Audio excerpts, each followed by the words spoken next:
Nous sommes le 29 janvier 1972. L'armée britannique finalise la préparation d'une opération militaire d'envergure dans la ville de Derry, Irlande du Nord.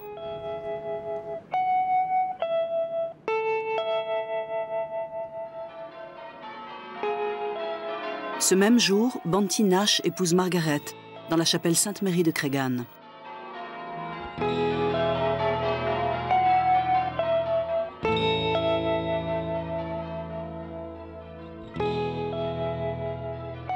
Ses 12 frères et sœurs sont tous présents au mariage. Ça aurait dû être le moment le plus heureux de ma vie.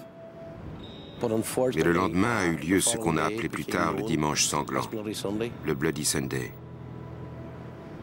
Ce dimanche-là, mon frère William et 12 autres personnes ont été tuées par les parachutistes britanniques. Mon père également a été grièvement blessé alors qu'il tentait de porter secours à William.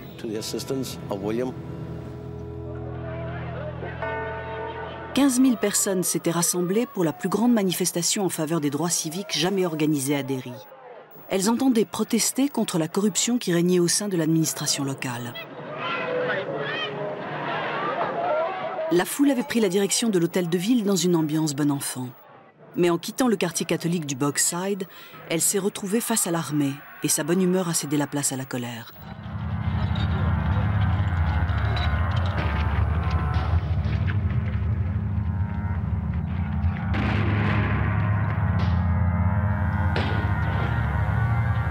En l'espace de 18 minutes, les parachutistes de l'armée britannique ont tué 13 personnes et en ont blessé grièvement 15 autres. Aucune victime parmi les militaires.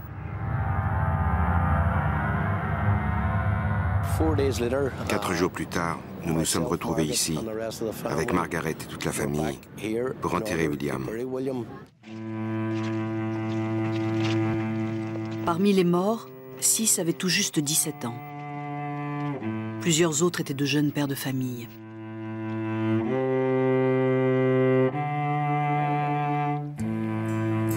Pour toute lune de miel, Banty Nash assista aux funérailles de son jeune frère William, mort à 19 ans.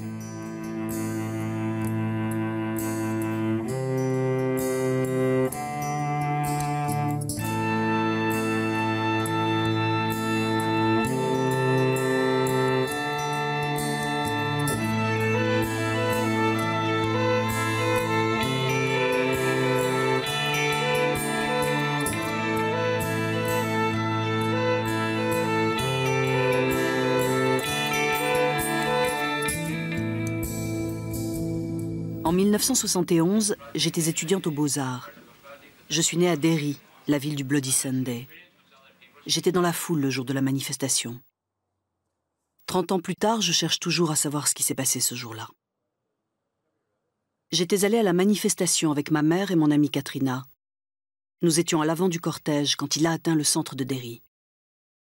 I think I was beyond this point here with my friend Katrina, and then the water cannon came. Everybody rushed back, and we were sort of crushed, I think. And I remember sort of being pushed into, or pulling ourselves into a doorway. And then I got scared, we both got scared, and Katrina and I decided to go to the high flats because that's where my granny lived, which is on down this way. And they started firing tear gas. There was rioting, people were throwing stones. But it was really nothing unusual at all. We automatically went this way, which was into the safe area, into the Bogside, really.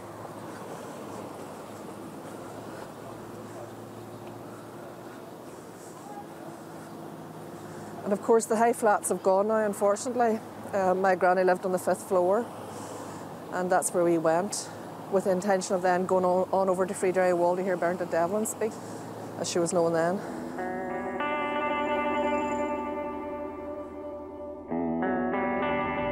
Très vite, on obtient des événements de versions très différentes.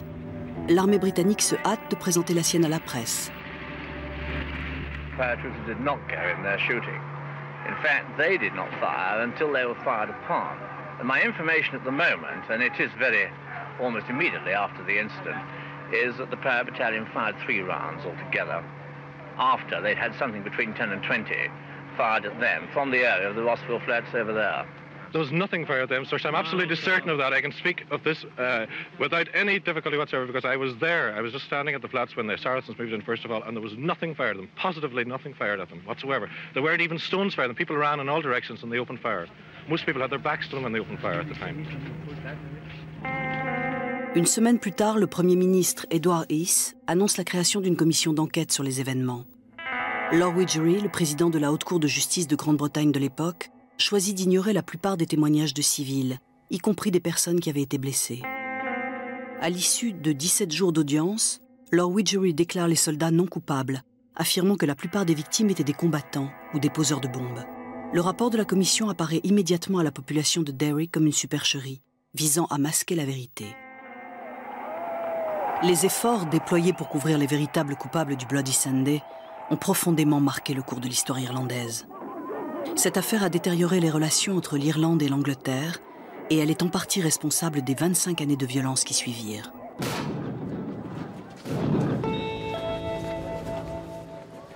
En 1998, le gouvernement britannique, dans une extraordinaire volte-face, accepte de nommer une nouvelle commission d'enquête. Les familles, qui depuis près de 30 ans réclamaient la réouverture du dossier, vont peut-être enfin obtenir que la lumière soit faite sur les événements du Bloody Sunday.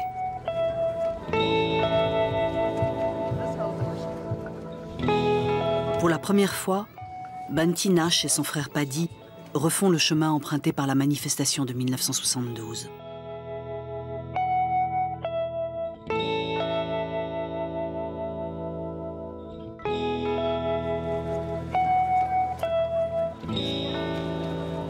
Very apprehensive, you know what I mean? There was actually a stage there just a few yards back there when I actually thought, you know what I mean, do I really want to do this?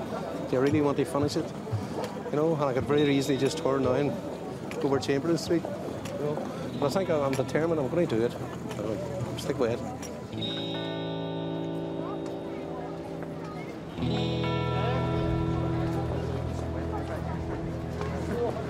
A few yards beyond here is where the original march was stopped. You know, the barricades were set up just across the street, you know.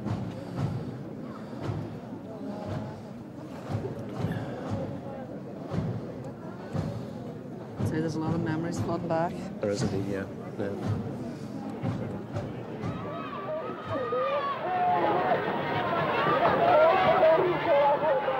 La première intention des manifestants de 1972 était de se rendre devant l'hôtel de ville dans le centre de Derry. For the sake of a few yards, like, you know, we're around the corner now with the Giltop. You know, was it worth it all?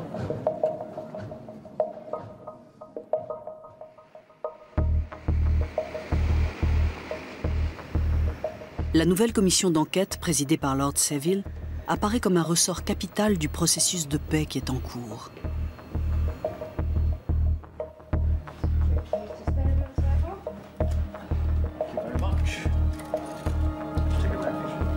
I'll say good night to you. Okay, good night. See you in the morning.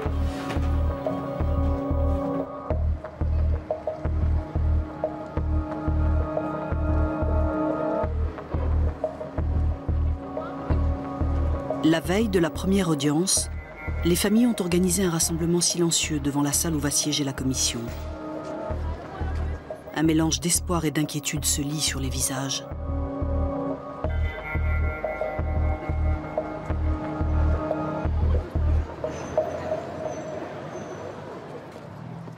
Tony Doherty avait 9 ans quand son père a été tué. Il n'a jamais cessé de militer pour obtenir qu'une nouvelle enquête soit ouverte. Bien sûr, cette réouverture de l'enquête est très importante pour moi, pour ma famille et pour une grande partie de la population de cette ville. Nous avons une chance de faire éclater la vérité sur ce qui s'est passé lors du Bloody Sunday. J'ai toujours eu beaucoup de mal à raconter comment j'avais vécu cette journée-là. Je pense que je suis incapable de le faire aujourd'hui. C'est pas compliqué, je n'y arrive pas. Mais c'est très important pour moi de pouvoir enfin clore cet épisode de ma vie, la mort de mon père. Le meurtre de mon père par l'armée britannique. Très, très important.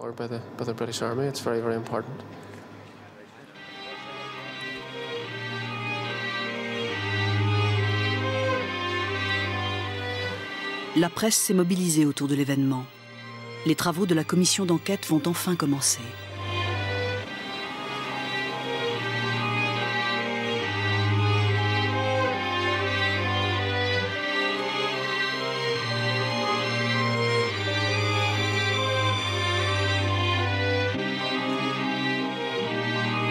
Les victimes survivantes et les familles des personnes décédées auraient voulu que l'enquête soit menée par une instance internationale indépendante. Beaucoup s'inquiètent que le gouvernement britannique, à la fois juge et partie, mène lui-même l'enquête.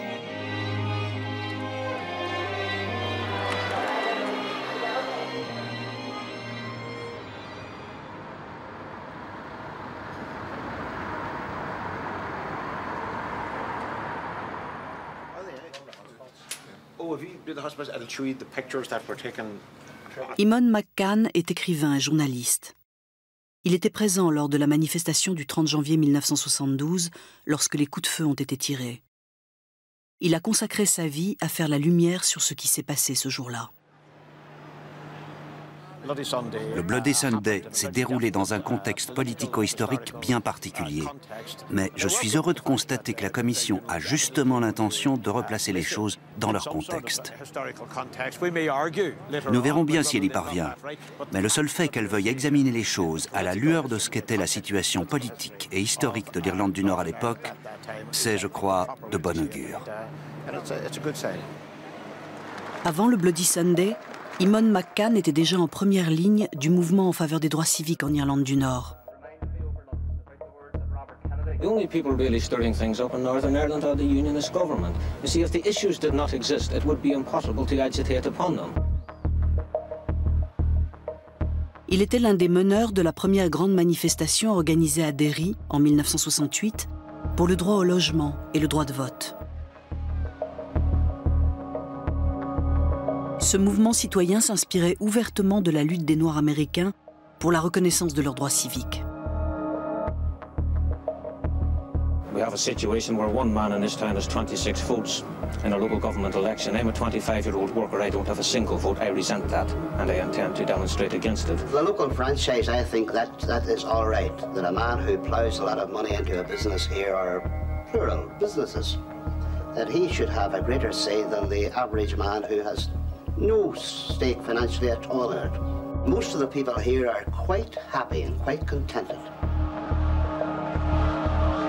L'État, ayant remplacé les forces de la police locale qui n'en imposaient pas assez par une force plus répressive, les nationalistes irlandais décident de faire sécession, déclarent le Bogside, zone autonome, et en interdisent l'accès aux forces unionistes.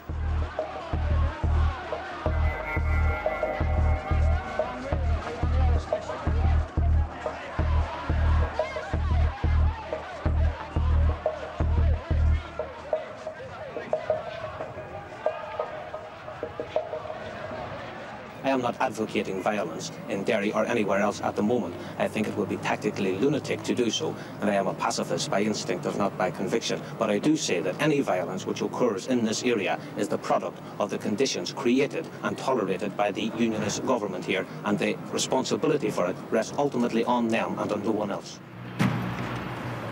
Les travaux de la nouvelle commission d'enquête accaparent totalement Eamon McCann. Ils se sont profondément et directement concernés par cette affaire. A little lull yesterday. I counted the number of lawyers in the room. 57 lawyers. All earning a fair few bucks. Many of them on 2,000 guineas a day. I love the fact that it's guineas.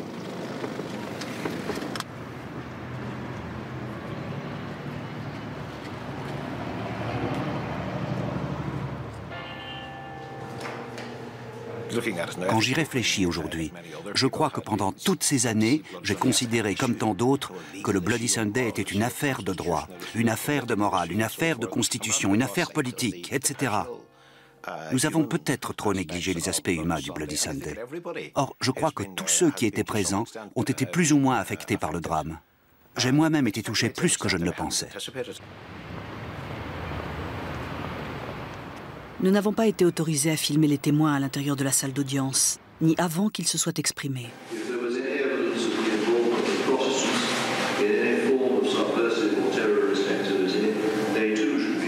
Liam Ray est le meilleur ami de Bunty Nash. Son frère Jim a été tué lors du Bloody Sunday. C'est difficile et frustrant. Parfois, ça vous empêche de dormir. Clark va discuter tel ou tel point et il sera sincère. Puis un juge va faire un commentaire. Ils font leur boulot. Pour eux, c'est une simple procédure juridique. Ils sont payés pour ça. Quand ils auront clos le dossier, ce sera terminé pour eux, mais pas pour nous. C'est quelque chose d'affectif qui nous touche profondément, qui nous fait souffrir depuis 28 ans. Certains témoins ont déclaré, et tout semble le confirmer, que mon père, alors qu'il était blessé, a tenté de s'approcher de plusieurs victimes et qu'il a fait tout ce qu'il pouvait pour les protéger.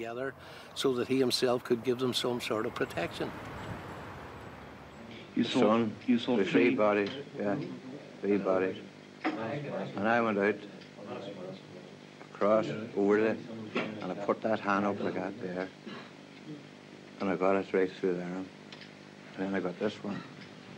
And as I dived through for that, I threw myself to the ground, I knew rightly there was 3 or 4 other shots were fired at me. And my son was lying dead beside me, and 2 others. That was heartbreaking, C'est terrible, vous savez. Je me retrouve 28 ans après à me dire que je n'ai pas été suffisamment respectueux envers mon père. Si j'avais su ce que je sais maintenant, j'aurais compris qu'il était digne d'un respect absolu. J'aurais dû considérer mon père comme un héros. Il a été l'un des héros de ce Bloody Sunday. Le père de Bunty est cet homme debout, à gauche. Cette photo a été prise alors qu'il vient d'être blessé. À ses pieds gisent les corps sans vie de Hugh Gilmore et de Bernard McGuigan. La dépouille de son fils William se trouve dans le véhicule militaire que l'on aperçoit à l'arrière-plan.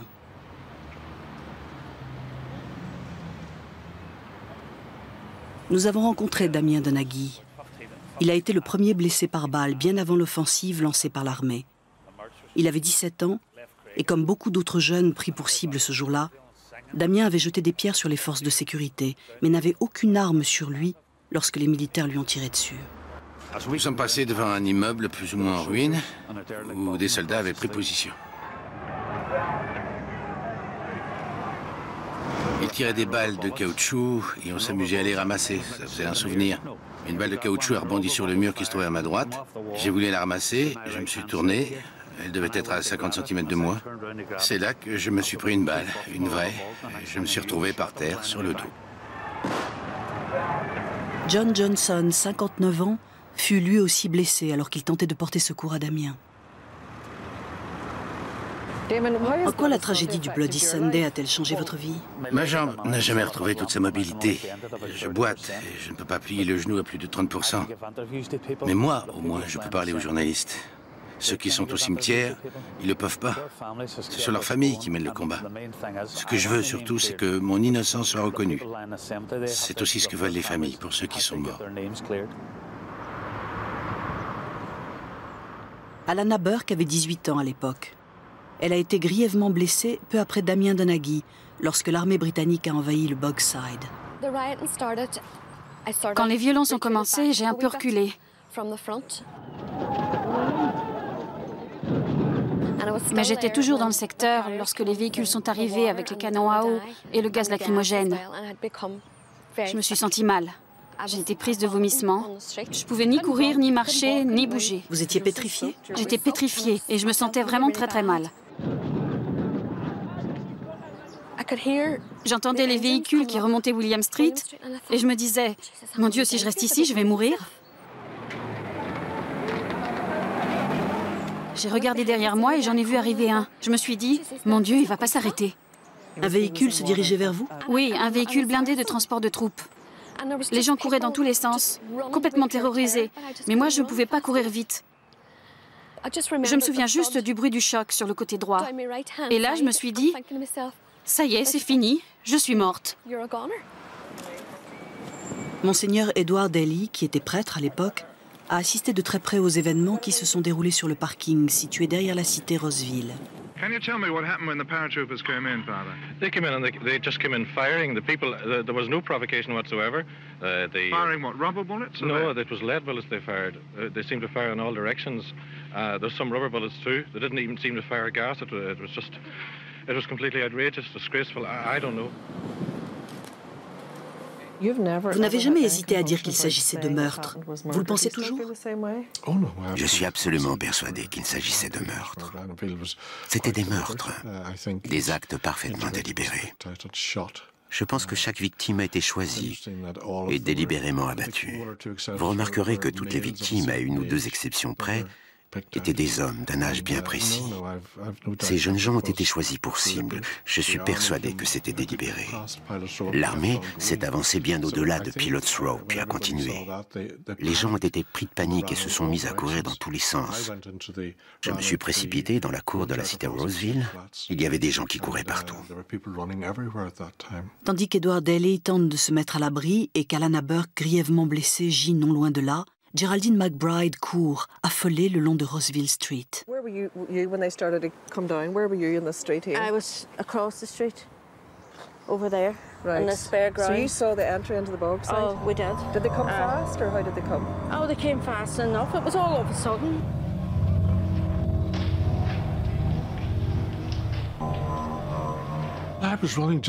J'ai couru pour me mettre à l'abri. J'ai remarqué un jeune garçon qui courait près de moi.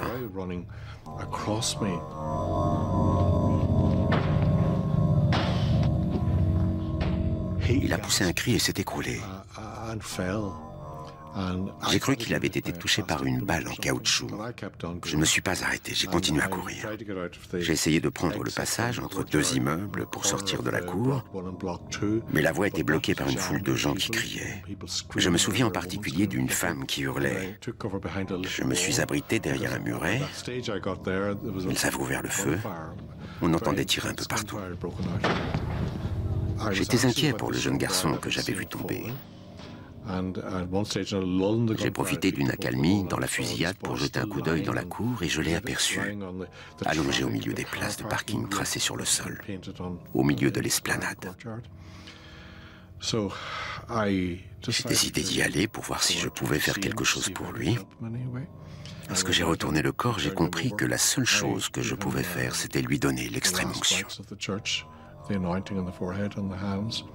Il s'appelait Jackie Doty. Il avait 17 ans. J'ai sa photo accrochée derrière moi. Je ne m'en suis jamais séparé depuis ces tristes événements. Les soldats tiraient sans relâche, juste devant nous. Ils ont continué à tirer pendant que vous étiez avec lui? Oui, ils ont continué à tirer. On courait tous. Et quand on est arrivé près des barricades, Hugh a dit « Je suis touché ». Hugh Gilmore, c'est ça? Hugh Gilmore. C'était un ami à vous, n'est-ce pas? Oui. Hugh Gilmore est ici photographié alors qu'il vient d'être touché. Nous l'avons allongé sur le sol. Je n'avais jamais vu de blessure par balle, mais j'ai tout de suite su que c'était grave. Il nous a parlé un peu, mais vite, il s'est tu. Il voulait voir sa mère. Nous avons essayé de le réconforter. Et puis, on a récité une prière. Il a relevé un peu la tête et il est mort. Deux hommes m'ont emmené un peu plus loin, à l'abri. Il y avait là M. McGuigan. On entendait quelqu'un gémir dans la rue d'à côté. M. McGuigan s'est écrié « On ne peut pas le laisser comme ça. Si je sors avec un mouchoir blanc, ils ne vont quand même pas me tirer dessus. » On l'a tous supplié de ne pas y aller. L'homme qui gît un peu plus loin s'appelle Paddy Doherty. Il y est allé, un mouchoir blanc à la main. Il y est allé lentement, sans geste brusque, tout doucement. Il brandissait son mouchoir blanc. Et puis il y a eu un coup de feu. Il s'est retourné. Et un deuxième coup de feu. Il a été touché en pleine tête. Sa tête a explosé. Et moi j'ai fait une crise de nerfs.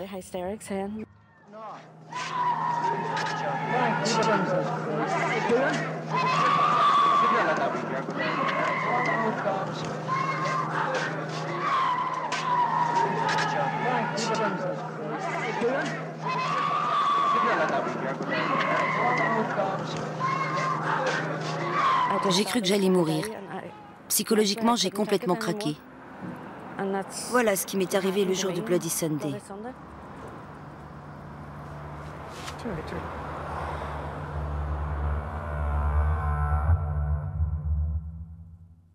Ils ont ramassé le corps de Jackie et nous sommes partis pour Chamberlain Street. C'est là qu'a été filmée cette scène honteuse.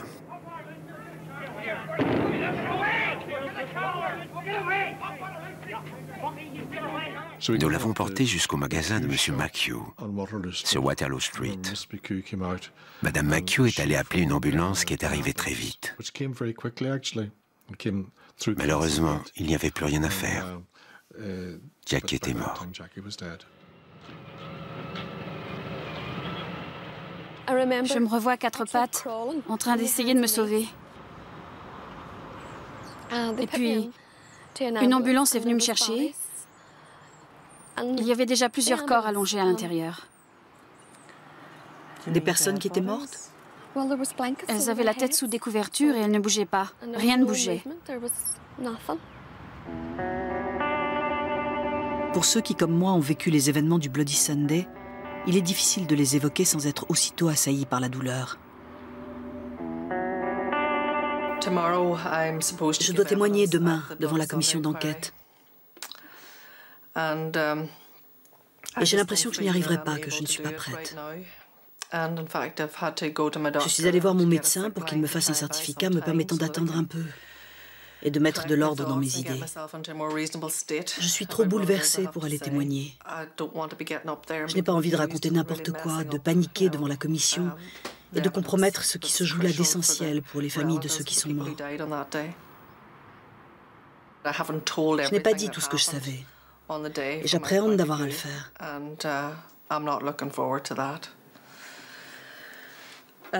Aujourd'hui, en me rendant à l'audience de la commission, je suis tombée par hasard sur Kay Duddy, dont le frère Jackie a été tué lors du Bloody Sunday. Quand elle m'a vue, elle m'a dit que j'avais l'air très préoccupée. Je lui ai répondu que je l'étais, alors elle m'a tendu un mouchoir. J'ai éclaté en sanglots et j'ai essuyé mes larmes, comme ça. J'étais là en train de bredouiller et elle m'a dit « Tu sais, c'est le mouchoir de Jackie. Il te donnera la force de tenir. » C'était le mouchoir de son frère, ce même mouchoir blanc qu'on a vu si souvent à la télévision, agité par Monseigneur Daly qui tentait de conduire ce pauvre Jackie à l'hôpital et d'obtenir de l'aide.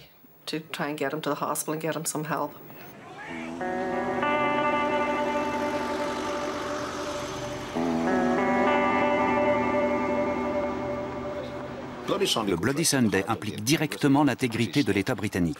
Nous savons que les paras étaient accompagnés d'une dizaine de photographes de l'armée et qu'un photographe de la police était également présent. Nous savons que plusieurs d'entre eux étaient sur la ligne de front, dans le feu de l'action, et qu'ils ont pris des photos. On peut se demander où sont passées ces photos. Pas un seul cliché pris par l'armée britannique ne semble avoir survécu. Il est probable, et même plus que probable, que ces photos ont été détruites, ou, dans le meilleur des cas, qu'elles ont été jetées aux oubliettes, car l'armée britannique n'a absolument pas envie que tout le monde les voie.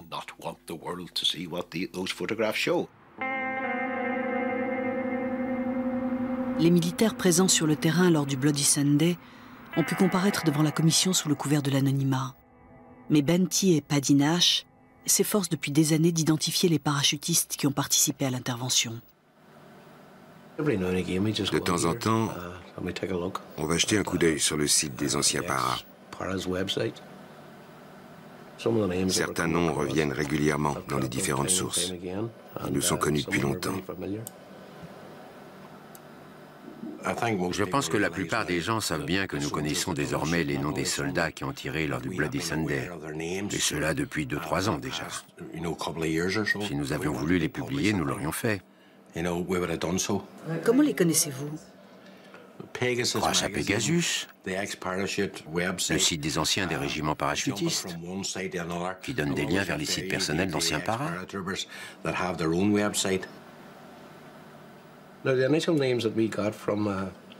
À la base, nous avons obtenu les noms des tireurs du Bloody Sunday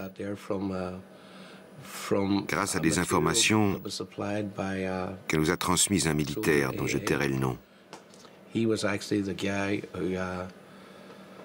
C'est lui qui a donné l'ordre du cessez-le-feu à Glenfadda Park. Il était opérateur radio et c'est lui qui a transmis aux soldats l'ordre de se retirer de Glenfadda Park.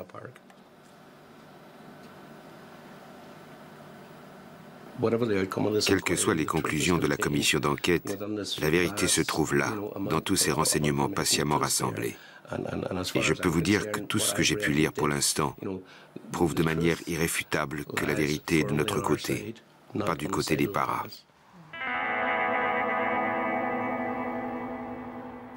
Ils ne jouent pas fair-play et ça ne va pas changer. Ils feront tout ce qu'ils peuvent au cours des prochains mois pour empêcher que des militaires viennent témoigner à Derry. Ils feront des pieds et des mains pour que les travaux de la commission Saville se déroulent à Londres, derrière une haie de Horse Guards. Je sais par exemple que certains parmi les plus éminents juristes de Grande-Bretagne accusent déjà Saville d'être vendu à la cause irlandaise. J'ai parlé avec un certain nombre d'avocats en vue, qui m'ont dit avoir entendu des hauts responsables de l'appareil juridique britannique appeler en privé Lord Saville « Lord sauve l'IRA ».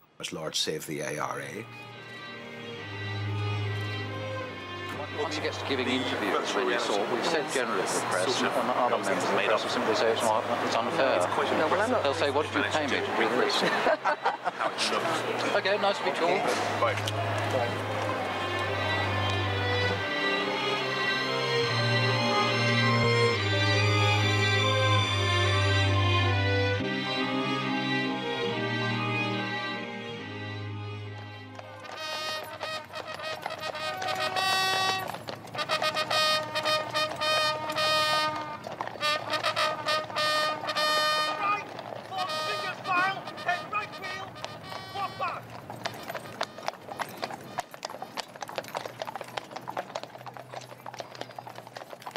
Les craintes des familles ne vont pas tarder à se vérifier. Les avocats du ministère de la Défense ont obtenu que leurs clients puissent témoigner à Londres et non à Derry. It's a wild ranch to come up away over here. It's a different country, really, in a way, you know, from where we live.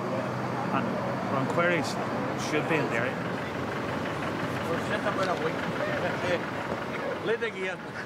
La réplique exacte de la salle d'audience a été installée à Methodist Hall, dans le quartier de Westminster.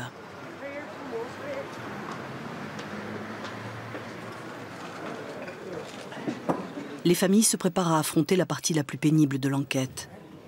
C'est en effet au tour des anciens parachutistes et des responsables gouvernementaux de l'époque de venir témoigner devant la commission. I've had more conversation on there with people, you know, in the one day than I actually had one with 2 years in the Guildhall. You know, so that's the sort of effect it's having on us, you know. Banty Nash n'a pas voulu faire le déplacement, mais ses sœurs, Linda et Kate, ainsi que son frère Paddy, sont venus représenter la famille à Londres. I'll tell you what, you need to be very brave to be up that high. That dog, lovely, Linda. The dog's beautiful. Oh, look at it there, looking to get a wee chunk of me. Please don't touch me.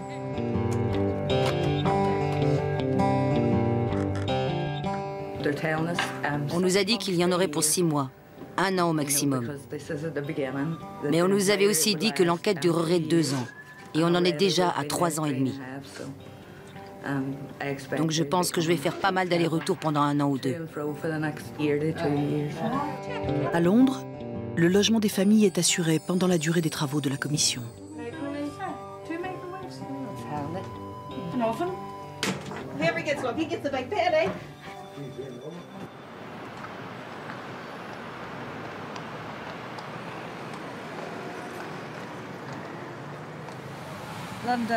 Généralement, les gens n'ont pas conscience du fait que 30 ans après le drame, certaines personnes souffrent toujours de graves séquelles psychologiques ou affectives. Je souffre de névrose post-traumatique. Comme vous pouvez le constater, je tremble en permanence. J'ai appris à vivre avec depuis le temps. J'ai la voix qui tremble quand je suis assise, j'ai les mains qui tremblent. J'ai réussi à en surmonter les manifestations les plus gênantes. Ma maladie a été diagnostiquée il y a seulement 6 ans. Mais d'après les médecins, j'en souffre depuis l'âge de 15 ans. Dans la famille, nous sommes presque tous sous antidépresseurs.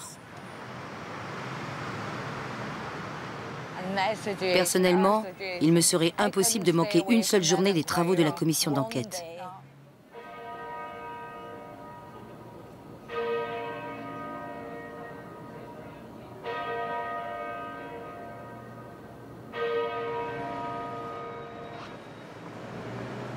Le général Ford était commandant en chef des forces terrestres en Irlande du Nord à l'époque du Bloody Sunday. C'est l'un des témoins clés de l'institution militaire. Il affirme n'avoir été présent à Derry ce jour-là qu'en qualité d'observateur. C'est pourtant lui qui, le premier, a donné à la presse la version de l'armée. Pour nous, le général Ford est celui qui a tout planifié.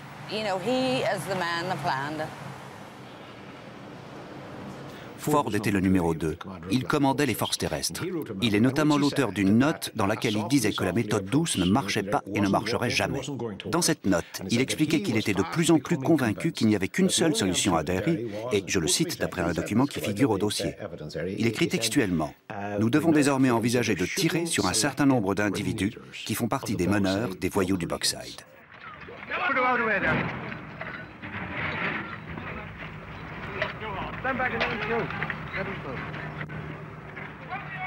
The Power Battalion fired 3 rounds altogether after they'd had something between 10 and 20 fired at them from the area of the Rossville Flats over there. They fired 3 rounds only?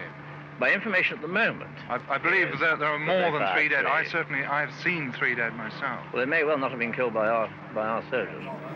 La commission d'enquête a pu écouter l'enregistrement clandestin d'une conversation entre 2 militaires non identifiés qui commentaient la réaction du général Ford juste après le massacre.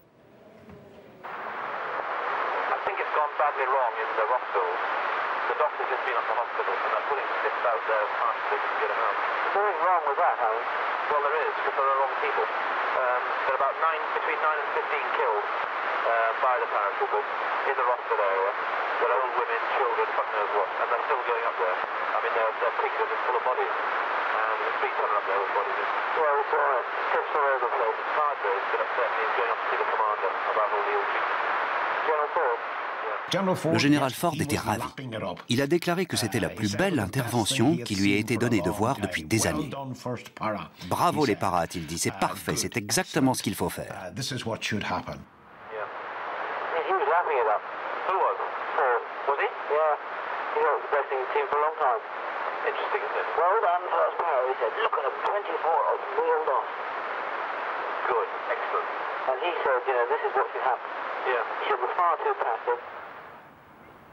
There's absolutely no doubt at all that the parachute plan did not open up until they'd been fired at.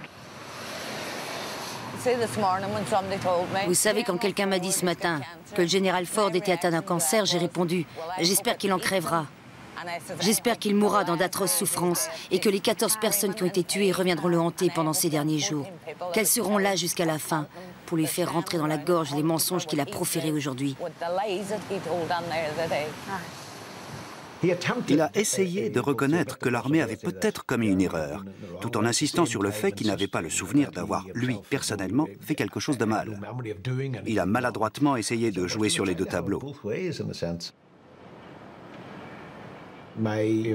J'ai l'impression que les membres de la commission n'ont pas été convaincus de sa sincérité lors de sa déposition.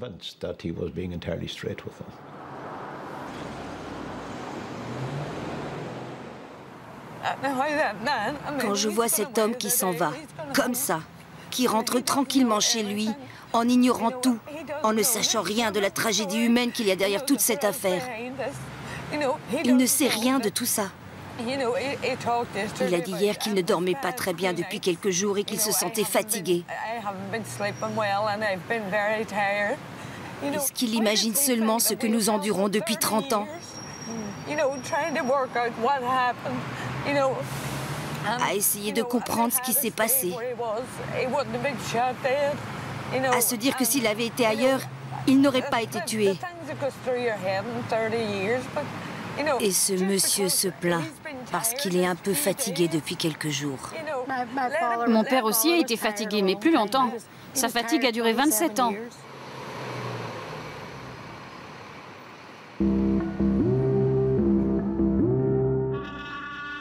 Le colonel Wilford commandait le 1er bataillon de parachutistes le 30 janvier 1972. Le général Ford lui avait confié la direction de l'opération prévue ce jour-là. C'est lui qui était à la tête des parachutistes lorsqu'ils ont investi le Bogside.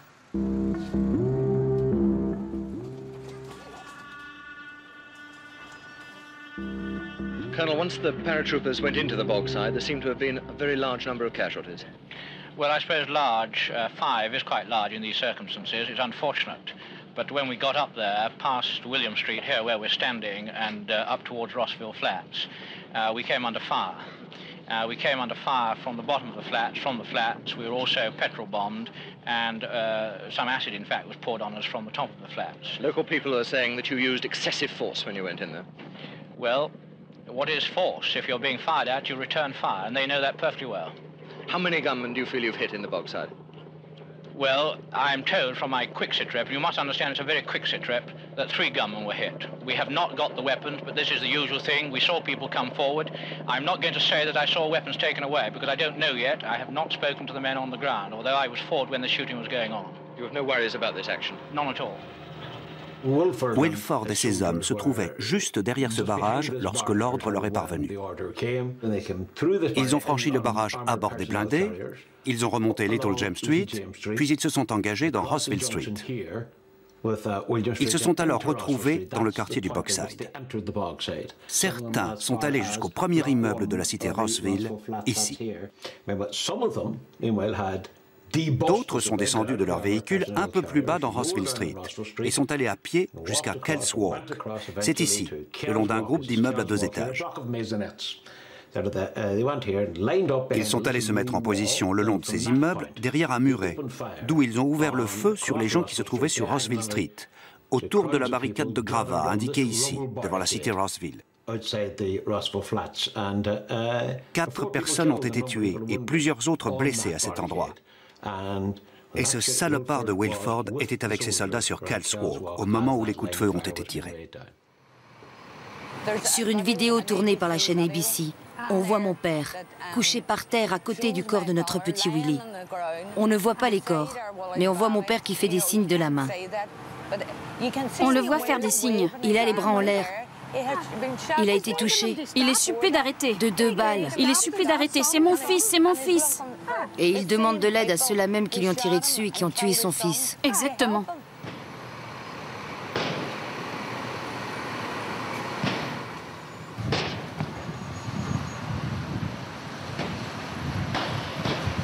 J'ai personnellement assisté à la scène que vous décrivez. J'ai vu votre père faire signe de la main en les suppliant d'arrêter. Et il levait les bras pour qu'ils arrêtent. C'est ça, hein? L'ordre donné aux paras d'entrer dans le Bogside venait du général de brigade McClelland, qui se trouvait à la caserne d'Ebrington. La première compagnie de parachutistes était chargée de procéder à une rafle, d'arrêter les émeutiers. Mais McClelland aurait bien précisé qu'il ne voulait pas d'une opération de guerre sur Rossville Street. Implicitement, il dit aujourd'hui que Wilford lui a désobéi en agissant comme il l'a fait. C'est la première fois que l'armée donne l'impression de vouloir rejeter la responsabilité des événements du Bloody Sunday sur l'un de ses officiers. Imon, voilà le colonel Wilford qui s'en va. Cette journée d'audience a été vraiment cruciale. Oui, je crois que la journée a été importante. C'était la 2e fois que Wilford comparaissait dans le box des témoins. Ça a été une journée absolument cruciale, car la commission a examiné les circonstances exactes dans lesquelles Wilford a donné à ses hommes l'ordre d'entrer dans le Bogside. Il a déclaré qu'il avait reçu un ordre, qu'il l'avait exécuté et que tout s'était passé dans les règles. Il a eu beaucoup de mal à faire concorder ses déclarations avec les comptes rendus des messages radio. Les seules images aériennes tournées par l'armée de l'entrée des parachutistes dans le Bogside montrent que ces derniers ont immédiatement ouvert le feu sur la foule qui fuyait devant eux. Si j'étais lui, je me ferais pas mal de soucis pour la suite des événements. De toute évidence, la Commission n'a pas l'air de trouver ces explications très convaincantes. Il doit commencer à se dire que, quelle que soit l'issue de toute cette procédure, il risque de se retrouver avec une bonne part de responsabilité sur le dos. Wilford a affirmé devant la Commission que ses supérieurs étaient parfaitement au courant, au moment des faits, de la manière dont il avait mené l'opération et qu'il n'avait fait que ce qu'on lui avait implicitement ordonné de faire. Il n'en est qu'à son 2e jour de comparution. Il va probablement être entendu pendant 10, 11 ou 12 jours. Il doit commencer à se dire que ça sent le roussi.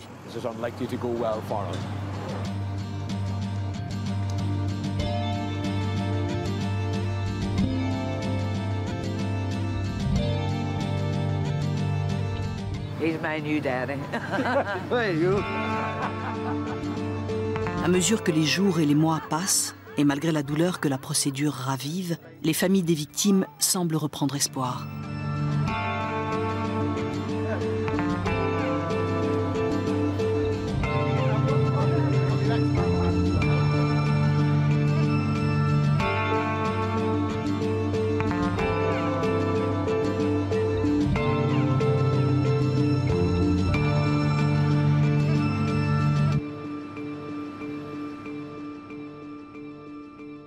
En 1972, le colonel Wilford était secondé par un certain capitaine Michael Jackson, devenu depuis chef de l'état-major de l'armée britannique. Son interrogatoire a donné lieu à des révélations fracassantes. C'est lui, nous le savons aujourd'hui, qui a dressé ce que l'armée a appelé la liste des coups de feu, qui décrit 15 incidents isolés au cours desquels des soldats auraient ouvert le feu sur des individus armés de fusils ou de bombes. C'est vraiment n'importe quoi. Aucune des situations décrites par le général Jackson ne correspond à un seul des coups de feu réellement tirés lors du Bloody Sunday. Donc il s'agit d'un faux délibéré. Eh bien, il y a plusieurs explications possibles. Elles ne sont pas très nombreuses. La première, c'est que le général Jackson était ce jour-là complètement perdu et ne savait plus ce qu'il faisait. La deuxième, c'est que le général Jackson a scrupuleusement consigné ce que lui racontaient ses soldats et qu'aucun d'entre eux n'a dit la vérité. Et la troisième explication, mais je n'ai bien sûr aucune preuve en ce sens, ce n'est qu'une hypothèse, c'est que le général Jackson a tout inventé. C'est en tout cas cette liste établie par le général Jackson qui a été communiquée 24 heures plus tard, depuis Londres, à toutes les ambassades britanniques de la planète, avec pour consigne de présenter cela aux autorités politiques et à la presse comme la version officielle des événements. Le général Jackson est donc l'auteur de ce qui a été, pendant toutes ces années et jusqu'à ce qu'il vienne enfin témoigner à la barre, le compte-rendu officiel du Bloody Sunday. Parmi les témoignages des militaires, il en est un cependant qui corrobore ceux qu'ont pu faire les civils qui ont vécu le Bloody Sunday. Il s'agit du témoignage de l'opérateur radio qui était en première ligne ce jour-là. Désigné sous le nom de code 027, il n'avait que 20 ans à l'époque, le même âge que Bunty, le même âge que moi. Le récit qu'il a fait des événements de 1972 est en grande partie à l'origine de la création de la nouvelle commission d'enquête. Il affirme que ses déclarations devant la commission Widgery ont été altérées. Sa nouvelle déposition est édifiante. À mes yeux, 027 a ouvert la voie pour que la lumière soit enfin faite sur le Bloody Sunday. Ce que je trouve très intéressant dans le témoignage de 027, c'est qu'il s'agit d'un parachutiste, dont le récit corrobore exactement ceux des témoins civils, mais ne correspond à aucun autre témoignage émanant d'un militaire.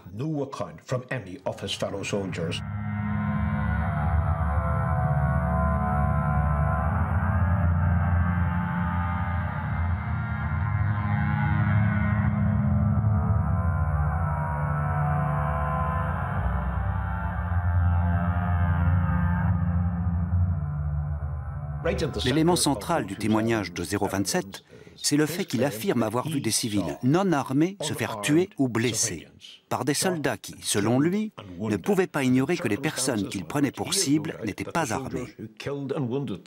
Le témoignage de 027 est dévastateur. Il implique directement l'armée britannique. Les jours passent et la commission continue d'interroger 027. Mais il apparaît bientôt que tout est fait pour jeter le discrédit sur ce témoin gênant. Sa voix hésitante trahit manifestement son extrême nervosité. 027 dit clairement « J'ai reçu l'ordre de cesser le feu. Je l'ai transmis aux autres soldats, mais ces soldats n'en ont pas tenu compte.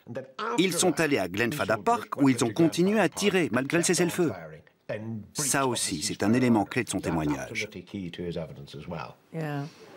Mais de toute évidence, 027 fait l'objet de très fortes pressions. Il affirme avoir été menacé à plusieurs reprises près de son domicile. Et il se sent en danger.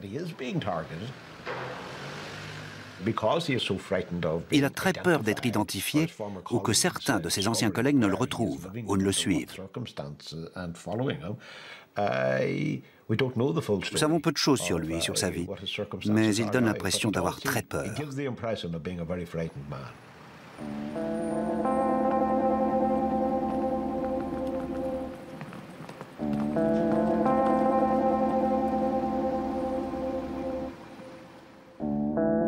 Au plus fort de la fusillade, beaucoup cherchèrent à se mettre à l'abri dans les allées transversales qui donnaient sur Rossville Street. De nombreux manifestants se retrouvèrent ainsi dans une petite cour située à côté de Glenfadda Park, juste en face de la cité Rossville. Le jeune 027 dit avoir vu 4 soldats de son unité pénétrer sur cette place. Selon les civils qui se trouvaient là, ils auraient immédiatement ouvert le feu sur la foule. On était tous là à attendre, quand quelqu'un criait, les paras arrivent. À ce moment-là, 4 ou 5 paras sont apparus par ce passage. Il y en avait un qui avançait en tirant, arme à la ceinture. 2 types ont été abattus alors qu'ils tentaient de s'enfuir. Les gens sont partis en courant vers cet autre passage. J'ai pas compris ce qui m'arrivait. Je me suis retrouvé par terre, il y avait un autre type allongé à côté de moi, et un autre gars, Jim Ray. Jim Ray, oui. Jim Ray était allongé ici, Willie McKinney était juste à côté de moi, il était sur la chaussée, moi sur le trottoir. Et j'ai entendu une voix de femme qui disait « Ne bougez pas, faites semblant d'être mort ». Et juste à ce moment-là, j'ai vu un parachutiste venir vers nous. Au début, je n'ai vu que ses pieds qui s'approchaient. Ensuite, il a traversé la place. C'était celui qui avait ouvert le feu. Jim Ray était allongé sur le trottoir. Il a bougé les épaules et le soldat lui a tiré 2 balles dans le dos. Ensuite, il est resté là, appuyé contre la palissade, juste à côté du corps de Jim Ray. Il a retiré son casque, et là j'ai pu voir son visage. Il avait les cheveux blonds, coupés courts, il avait retiré son masque était accroché à sa ceinture, il y a également accroché son casque, et puis il s'est essuyé le front comme ça. Ensuite, il a appelé un autre parachutiste qui était juste derrière moi, par là, et il lui a dit « J'en ai un autre ».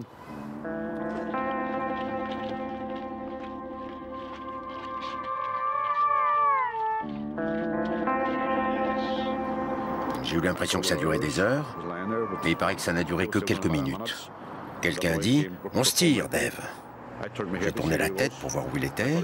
Je pensais qu'il était parti. En fait, j'ai vu qu'il était juste là, au milieu de la place. Il a mis un genou à terre.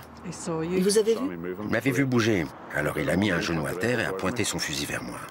Je savais qu'il m'avait vu. Alors j'ai tourné la tête pour ne pas le regarder. J'ai tourné la tête vers la palissade. Je m'attendais à ce qu'il m'achève, comme il avait achevé Jim Ray. Mais juste à ce moment-là, quelqu'un a crié « Premier secours, ne tirez pas ». C'était une secouriste qui a surgi d'un seul coup. Apparemment, c'est sur elle qu'il a tiré. La balle a traversé son pantalon. Grièvement blessé, Joey Mahon est finalement évacué. Qu'avez-vous ressenti lorsque vous avez rencontré pour la première fois les proches de certaines des victimes, et notamment la famille de Jim Ray? J'étais gêné, très gêné. Je voulais pas les voir. Je voulais pas les rencontrer, pour vous dire la vérité. Je n'avais pas le courage. Je l'avais vu se faire assassiner, je n'avais rien pu faire. J'espère qu'au bout du compte, ils auront le courage de reconnaître qu'ils l'ont assassiné. Ça rendra leur douleur un peu plus supportable.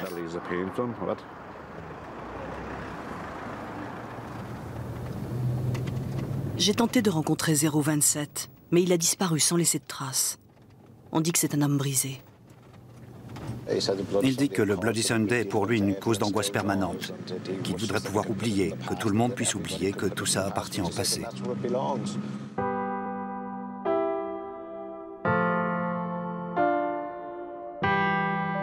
Parmi les victimes tuées à Glenfadda Park, le cas de William McKinney est particulièrement émouvant. William était cinéaste amateur. Il s'amusait à filmer sa vie de tous les jours. Ce jour-là, tandis que la manifestation prenait de l'ampleur, il s'est mis à suivre les événements avec sa caméra Super 8. C'est à lui que nous devons une bonne partie des images d'archives utilisées dans ce documentaire.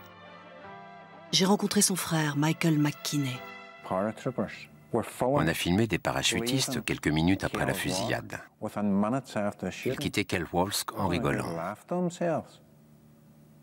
On les a vus une semaine plus tard donnant des interviews à la télévision devant une bonne bière. Ils se remémoraient les faits en se marrant.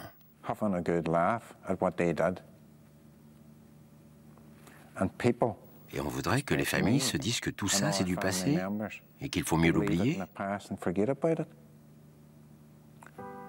Ils doivent rendre des comptes pour ce qu'ils ont fait ce jour-là. William était allé à la manifestation avec sa caméra. Il s'est retrouvé à court de pellicule au niveau du barrage établi sur William Street.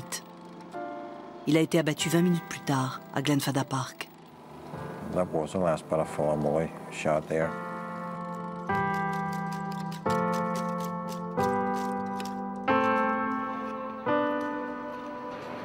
Edward Heath, Premier ministre au moment du Bloody Sunday, est appelé à comparaître devant la commission. La presse londonienne est en effervescence.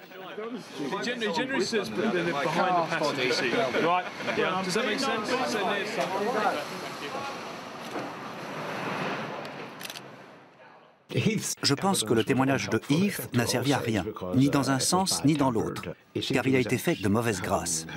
Le seul fait qu'on lui demande de témoigner l'irritait apparemment. L'unique intérêt de sa déposition réside dans la confirmation d'une discussion qui a eu lieu au sein du Conseil des ministres peu après le Bloody Sunday. Lors de cette discussion, le ministre de la Justice, garant suprême du droit, aurait émis l'opinion selon laquelle, en Irlande du Nord, il était parfaitement légal pour un soldat de tirer sur un manifestant, puisque, par définition, les manifestants faisaient obstruction à l'action de l'armée britannique. Heath a reconnu que le ministre de la Justice avait bien tenu ses propos, en précisant que personne ne l'avait vraiment pris au sérieux, qu'il s'agissait là de la déclaration outrancière d'un homme politique, lui-même outrancier. Or, cette déclaration a quand même été faite au lendemain du Bloody Sunday, comme l'a confirmé Heath. Des soldats britanniques venaient d'abattre des manifestants qui faisaient obstruction à leur action. Je pense qu'un certain malaise a dû s'emparer de la salle lorsque l'ancien Premier ministre a confirmé que le ministre de la Justice de son gouvernement avait effectivement déclaré qu'en Irlande du Nord, il était légitime de tirer sur les manifestants. Le soldat F est accusé d'être l'un des principaux acteurs de la tuerie du Bloody Sunday. Nombreux sont ceux qui ont fait le déplacement depuis Derry pour entendre son témoignage. Tous ont été frappés par son apparente sérénité, confirmée par le fait qu'il ait choisi de comparaître à visage découvert.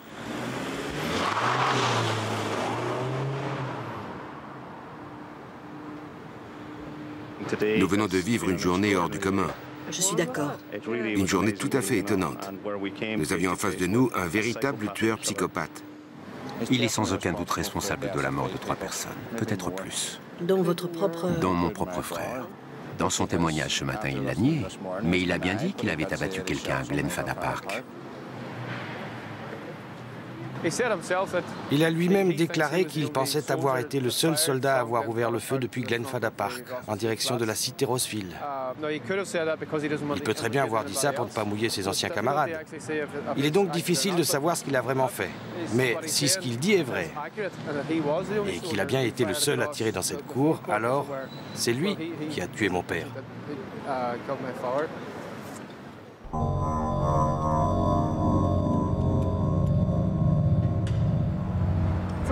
Il a été décrit comme un psychopathe, y compris par certains de ses anciens camarades d'armes. C'est un type qui a été formé pour tuer. Et de toute évidence, il s'était conditionné en vue de sa journée.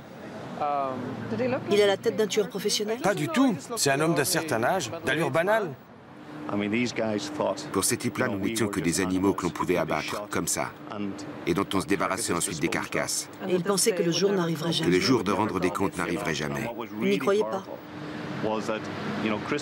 Il y a eu un moment fort quand à la fin Christopher Clark a résumé les faits et lui a signifié que de graves présomptions pesaient contre lui. Il a alors plus ou moins admis les accusations portées contre lui, qui le rendaient responsable de la mort d'au moins 4 personnes tuées lors du Bloody Sunday. Il s'agit de Michael Kelly, de William McKinney, de Patrick Doherty et de Bernard McGuigan. Depuis hier après-midi, j'ai remarqué qu'il répond très souvent en disant « je n'ai rien à dire » ou « je ne me souviens pas ».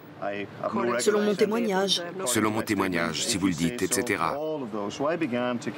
J'ai commencé à noter toutes les fois où il a recours à ce genre d'expression.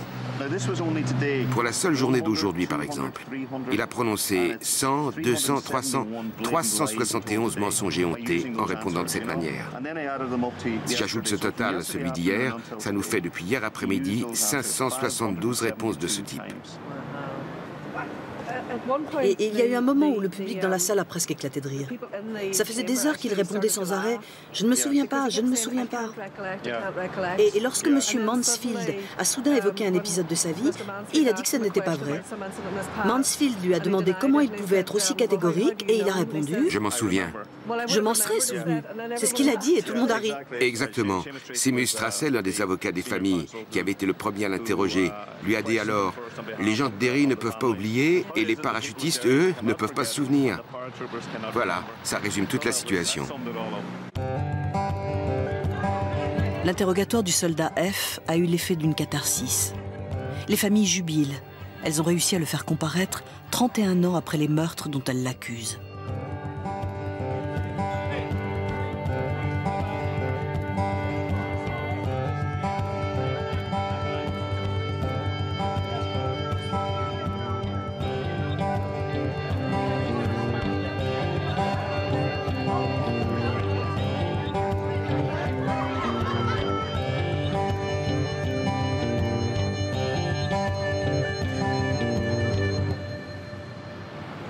Ils font la fête ce soir. Et je suis heureuse pour eux. Ils l'ont bien mérité. C'est leur droit. Ils n'auraient jamais dû avoir à attendre 31 ans pour en arriver là. Mais moi, quelque part, je suis triste. Parce que ma famille n'aura pas cette chance. Personne ne reconnaîtra le meurtre de notre frère. Et tant qu'il n'y aura pas d'aveu, la plaie ne se refermera pas. C'est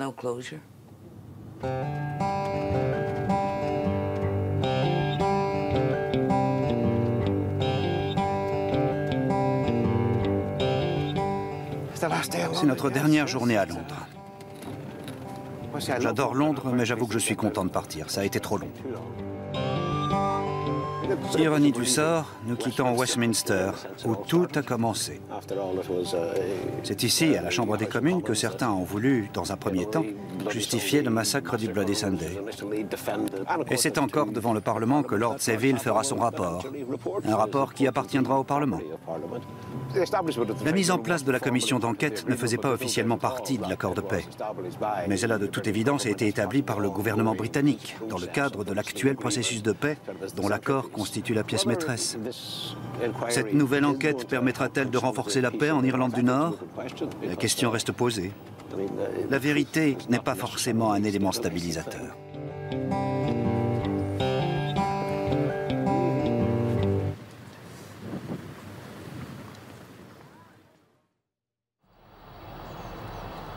Après 11 mois d'audience à Londres, la commission revient à Derry pour une dernière série de témoignages. L'heure de ma propre comparution approche. Ma version du Bloody Sunday, bâtie sur ma propre mémoire des événements, est devenue, au fil des ans, un récit très structuré. Mais lorsque je suis allée témoigner devant la commission, au tout début de ses travaux, en 1998, ils m'ont posé des questions qui ont complètement démonté ma version des faits. Ils ne faisaient pas cela de façon agressive. Ils cherchaient juste à y voir clair et à me faire décrire les événements de la façon la plus précise possible.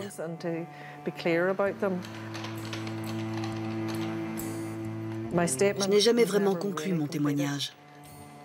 J'ai omis un point essentiel que je n'ai pas traité comme il fallait à l'époque. Et je tiens à le faire maintenant.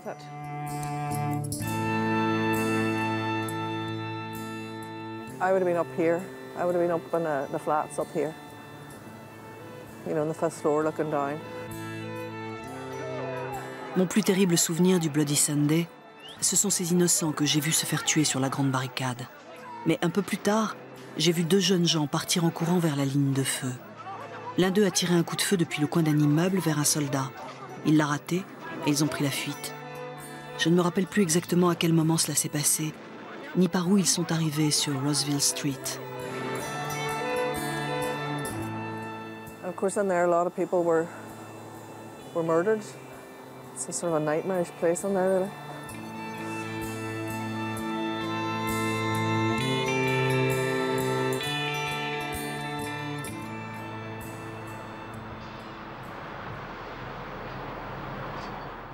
Je pense que depuis longtemps, beaucoup de gens savent, en fait presque tout le monde dans le Bogside, que certains coups de feu ont été tirés par des gens du quartier, membres de l'IRA officiel, de l'IRA provisoire, ça je ne sais pas, mais des coups de feu ont été tirés contre l'armée britannique.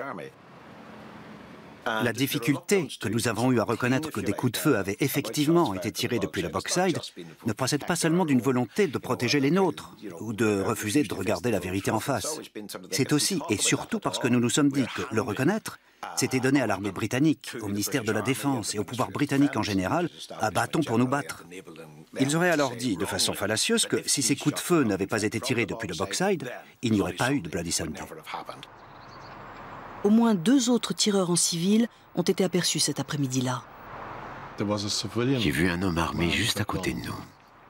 Il s'est avancé, collé contre le mur, puis il a plongé la main dans l'une de ses poches et en a sorti un revolver. Il a tiré plusieurs coups de feu en direction des soldats. Je ne crois pas que les soldats aient remarqué qu'il leur tirait dessus. Et je ne crois pas qu'il ait touché quelqu'un. Je crois que c'était plus un geste symbolique qu'autre chose. Ça a été l'un des grands dilemmes lors de l'enquête, chacun ayant parfaitement conscience d'être engagé dans une véritable guerre de propagande. Oui. On se disait que si on révélait des éléments susceptibles de ternir notre cause aux yeux de la partie adverse, on risquait d'oblitérer le fait que des gens avaient été assassinés. Oui, mais je pense que ce n'est pas vrai.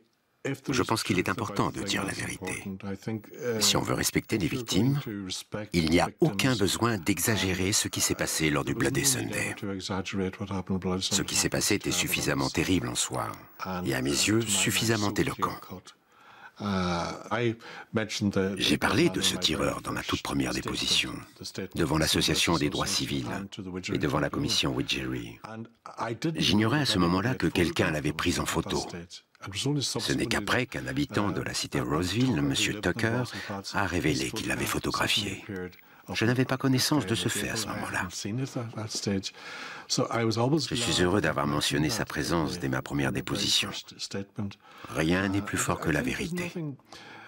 Je pense que, quand on dit la vérité finit toujours par triompher. Et la vérité, en ce qui concerne le Bloody Sunday, c'est que 13 innocents ont été délibérément tués ce jour-là. C'est ça la vérité.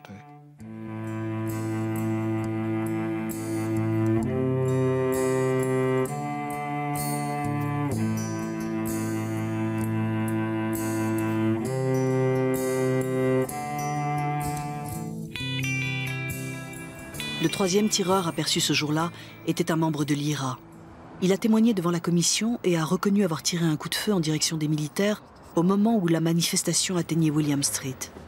Il a affirmé avoir visé les soldats qui venaient de blesser Damien Donaghy et John Johnson. Nous avions reçu l'ordre de regrouper toutes les armes à Cregan. L'une des armes à évacuer se trouvait ici. Elle avait besoin d'être réparée. Je suis venu ici pour la récupérer avec un autre volontaire, mais on s'est dit que c'était trop risqué ce jour-là et on a décidé de faire ça le lendemain, pendant la grande manifestation. On s'est dit qu'il y aurait plein de monde et qu'on pourrait alors l'évacuer en toute sécurité. Si je peux me permettre, ça ne vous semble pas bizarre de faire une chose pareille à un moment où tout le quartier grouille de soldats? Mais le quartier ne grouillait pas de soldats à ce moment-là. La manifestation se déroulait sur William Street. Donc, ce secteur précis était calme. Et vous vous êtes dit que comme les soldats étaient ailleurs... Personne ne pensait que l'armée allait investir le Bogside comme elle l'a fait. Donc, vous êtes venu récupérer cette arme? Oui. Nous sommes arrivés par là, par les escaliers qui mènent à la terrasse, avec l'intention de faire disparaître l'arme. Nous avons commencé à la démonter, et juste à ce moment-là, on a entendu des coups de feu. J'ai levé la tête et j'ai aperçu, en face, un soldat qui pointait son fusil sur la foule. L'un des tireurs embusqués que de nombreuses personnes affirment avoir aperçu dans cet immeuble. Oui. Tout de suite, j'ai pensé que c'était lui qui venait de tirer sur ces deux personnes. Je l'ai visé et j'ai tiré. D'accord. Mais en réfléchissant bien, beaucoup de gens vous diront que votre présence ici ce jour-là était tout à fait délibérée, que vous avez profité d'une situation qui pour vous était idéale. Il y avait des soldats partout qui constituaient autant de cibles faciles. On peut vous accuser d'être venu ici avec l'idée de faire un carton sur des militaires, et que le fait que l'armée ait tiré ou non la première sur des gens ne change rien à l'affaire. On en revient toujours à la même question. Qui a tiré le premier? Ce n'est pas une chose dont je suis fier, mais je n'en ai pas honte non plus. Si je n'avais pas fait ça, qu'est-ce que ça aurait changé? Il y aurait plus de morts. Il n'y aurait pas eu de Bloody Sunday. Je ne vois pas en quoi le fait que j'ai tiré justifierait les meurtres de Mickey Bridge, de Mickey Bradley, de Jim Ray et de tous ceux qui ont été tués ce jour-là. Le coup de feu que j'ai tiré n'a eu aucune influence là-dessus. La plupart des familles comprennent très bien que ceux qui ont tué leurs proches ce jour-là, ce sont les militaires britanniques. Ce n'est pas moi. Malgré la présence de tireurs de l'IRA lors du Bloody Sunday, il n'y eut ni morts ni blessés dans les rangs de l'armée. Toutes les victimes étaient des civils non armés. Les travaux de la commission d'enquête touchent à leur fin. Je ne peux plus différer le moment de ma comparution.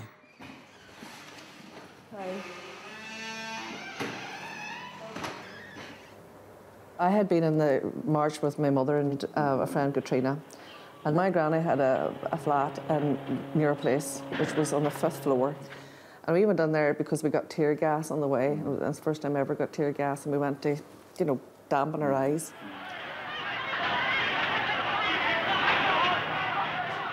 I did see a gunman from the flat windows at a point which, you know, through time I had remembered as being after all the main killing was over. That was my memory of it for years, right up to this point.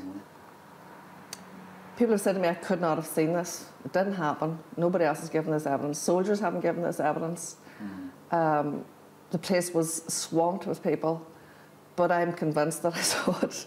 But always in my head, these gunmen were not relevant to the actions of the day. And now, well, now I'm afraid that they may have been, you see. So the presence or absence of Margaret Harkin's gunman, for want of a better word, is neither here nor there.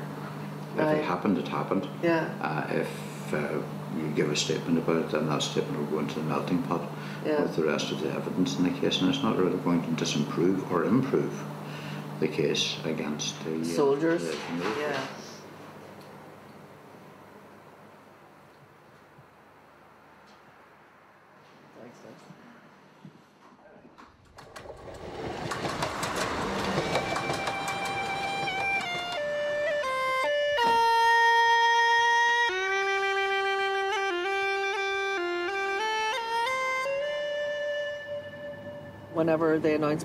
Lorsque la commission a annoncé son intention de terminer ses travaux avant Noël, je me suis sentie de plus en plus mal à l'aise, angoissée à l'idée de n'avoir toujours pas réussi à témoigner intégralement de ce que j'avais vécu, et par le sentiment que j'avais peut-être un élément à apporter, une pièce importante du puzzle.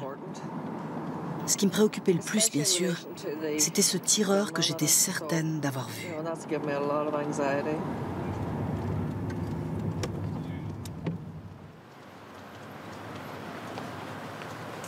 I don't think I'm really going to go in yet. I'm just going to stand around a bit and see who else turns up. What? Okay. Don't let them mock me on there today. They Not always at mock all. her. You'll be great, you'll be great, you'll be No. great. You're just straightforward. You know, you just have to tell your story. All you can do is say what you remember. I mean, that's all any of us can do. Not really sure of anything, to be honest.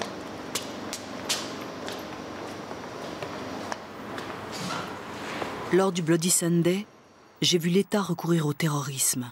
Mais comme je m'y attendais, les membres de la commission se sont surtout intéressés aux tireurs que j'avais aperçus. Monsieur Glasgow, l'un des avocats de l'armée, m'a remercié d'avoir eu le courage d'apporter mon témoignage, mais il n'a rien compris. Ce qu'il n'a pas saisi, c'est que pour tous ceux qui manifestaient ce jour-là, le monde a basculé en une demi-heure. Nous voulions tous que le cauchemar s'arrête. J'espérais que le tireur aperçu par cette fenêtre stopperait l'offensive des soldats par n'importe quel moyen. Toute une jeune génération était alors animée par cette seule pensée. 30 ans plus tard, y aurait-il enfin une lueur d'espoir? Tom and Angela. Well, you were there the whole time? Well, I was, yeah. I don't know, where's Paddy? I mean, I felt better once it started. So you could see that confidence coming through, you know, because nobody actually set out to make mincemeat of you, obviously. I'm just relieved that it's over. The worst thing is going in there, so I mean, I'm not happy about being somebody who witnessed another gunman, but I'm glad it's over now. Je n'avais rien dit à Banty de ce que j'allais raconter devant la commission. Mais quand nous nous sommes revus, il m'a clairement fait comprendre qu'à son avis, je m'étais trompée. Ce que tu dis, c'est que tu as vu passer 2 types en courant alors que les soldats se trouvaient à Glenfadda Park. Ils seraient donc passés devant ces soldats, alors qu'il y avait plein de militaires de l'autre côté de la rue. Et tu dis que ces types sont arrivés par l'allée qui se trouve entre Kells Walk et Glenfadda Park. Oui. Tu vois ce muret ici? Il y en a un autre là. B et 017 sont ensuite allés se placer tout près du plan incliné. Nous avons une photo qui les montre en position à quelques mètres seulement de l'endroit où ils sont censés avoir débouché. Oui, je sais. Or toi, tu nous dis que ces 2 types sont arrivés là, ont passé la tête au coin de l'immeuble et ont tiré oui, ça paraît impossible. 2 coups de feu dans cette direction. Ça ne paraît pas possible, car ils auraient alors presque touché ces 2 soldats. Et en plus, ils auraient été complètement à découvert. Et s'ils étaient arrivés par là, ce serait possible? Oui, je pense que ce serait possible. J'aimerais revoir la scène depuis l'endroit où j'étais. Où ça? C'était par là, à peu près? Je pense. Je me demande vraiment s'ils ont pu passer là où Seville l'a suggéré. Franchement, à ce stade de la procédure... En fait, quand Seville m'a posé la question, je me suis dit qu'ils avaient dû passer d'un côté ou de l'autre. C'est ce que j'ai répondu. Banty, je suis absolument certaine de ce que j'ai vu. Ce dont je ne suis pas sûre, en revanche, c'est à quel endroit ça s'est passé exactement. Ça s'est passé devant moi et sur ma droite.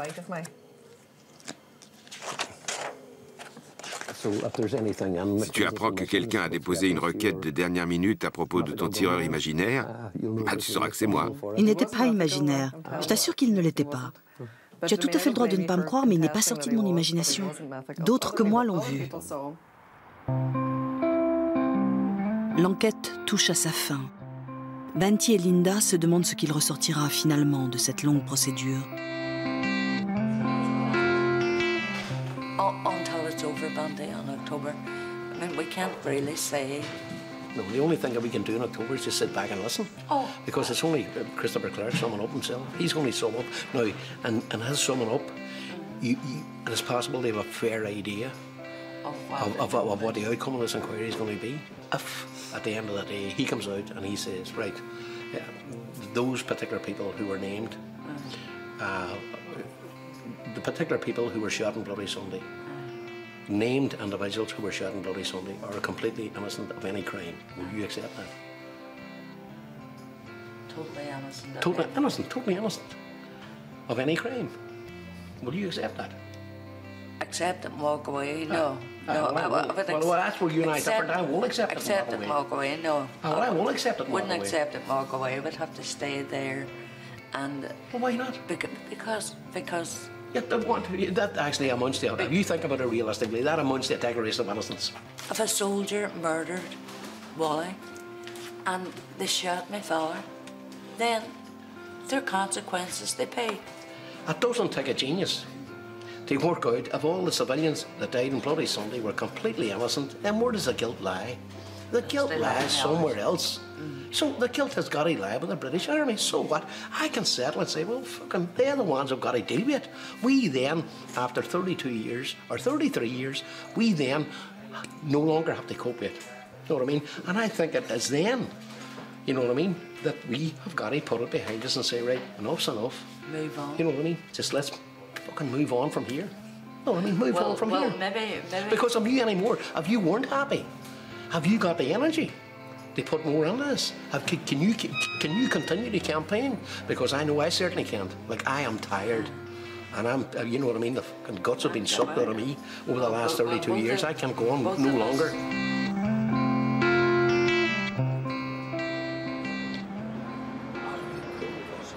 Nous vivons aujourd'hui un jour très important, un jour que certains, au fil des mois, désespéraient de voir arriver. C'est la dernière journée de comparution des témoins. Bien sûr, tout n'est pas complètement terminé.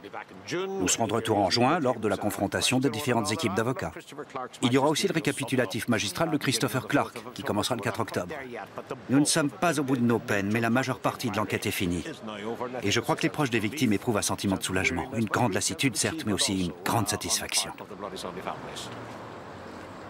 Nous avons entendu aujourd'hui un témoin assez extraordinaire, n'est-ce pas? Nous avons en effet pu voir et entendre celui qui commandait l'IRA provisoire à Derry le jour du Bloody Sunday. C'est assez paradoxal d'ailleurs qu'il ait été le dernier témoin à être entendu par la commission. Il a avoué que l'exercice était très difficile pour lui. C'est un homme qui avait prêté le serment de toujours garder le secret lorsqu'il avait rejoint l'IRA. C'est vrai d'ailleurs de tous les témoins de l'IRA. Et en venant ici, tous ont dû prêter un autre serment. Oui, il a dit qu'il faisait cela pour les familles. Certains membres des familles sont allés voir directement les gens de l'IRA à Derry pour leur dire « On demande à tout le monde de venir témoigner et ça vous concerne vous aussi ».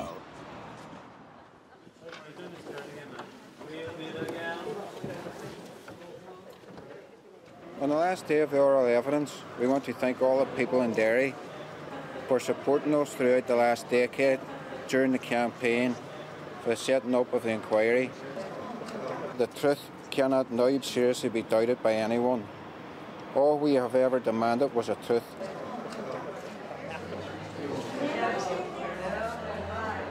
Was it worth the effort then, do you think, even though you still feel as raw as you did 32 years ago? Every second of it.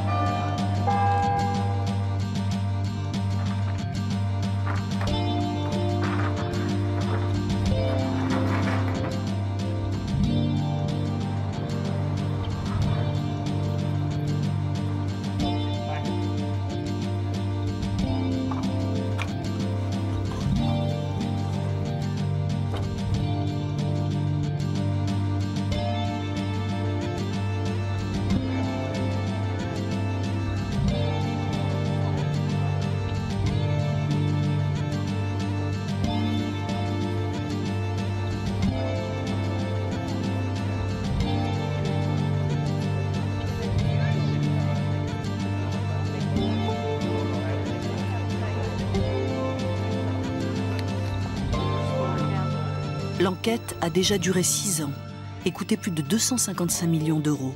Il s'agit de la plus longue procédure de ce genre de toute l'histoire de la justice britannique.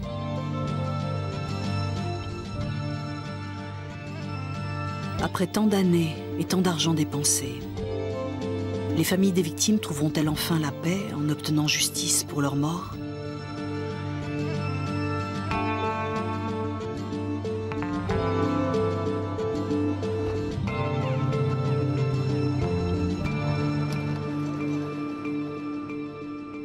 Patrick Doherty, 31 ans. Gerard Donaghy, 17 ans. Jackie Duddy, 17 ans. Hugh Gilmore, 17 ans. Michael Kelly, 17 ans. Michael McDade, 20 ans. Kevin McKelliney, 17 ans. Bernard McGuigan, 41 ans. James McKinney, 34 ans. William McKinney, 27 ans. William Nash, 19 ans. James Ray, 22 ans. John Young, 17 ans. John Johnson, mort des suites de ses blessures le 16 juin 1972, 59 ans. La commission d'enquête a cessé de siéger en novembre 2004 pour rédiger son rapport. 2 ans plus tard, ce rapport n'a toujours pas été publié. Le 24 octobre 2006, Lord Seville a écrit aux familles pour donner l'explication suivante. 435 jours de travaux de la commission, 367 jours d'audition, 922 témoins, 14 millions de mots, 1563 dépositions de témoins non cités, 160 volumes, 110 cassettes vidéo et 121 cassettes audio. 14 000 pages d'argumentation détaillée et complexe. La rédaction du rapport représente un travail considérable. Nous estimons qu'il ne sera pas terminé avant la fin de l'année prochaine au plus tôt et qu'il n'est pas exclu qu'il nous faille davantage de temps. Lord Seville of Newdigate. Si le rapport est publié en 2008, il aura fallu 10 ans pour terminer cette enquête.